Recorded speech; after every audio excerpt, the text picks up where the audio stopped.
Cadet Private Irish Salutado Gidon Beer. Platoon Leader, Cadet Private Quincy Gale Riviera. Regiment Leader, Bettina Pauline Francia. Band Leader, Evar Michael Talagi. School Officials, Lieutenant Colonel Dennis G. Abelia. Philippine Army USAN ROTC Commander, Mrs. Emily S. J. Dilla, ROTC Coordinator. Dr. Jose B. Ballesteros, Vice President for Academic Affairs. Attorney Paul Gabriel, Director for Financial Services.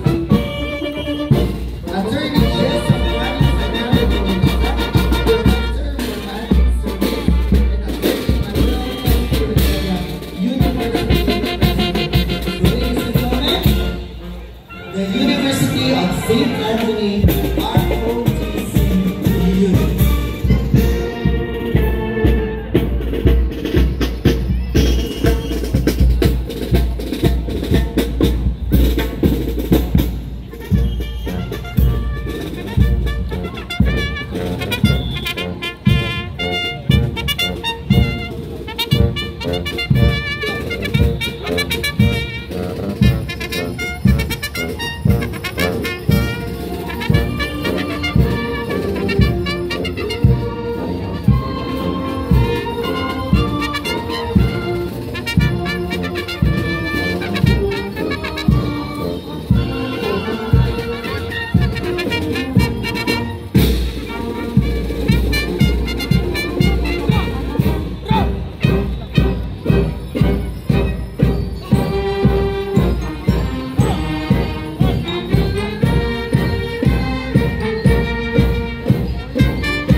Once again, maraming salamat mo, University of St. Anthony.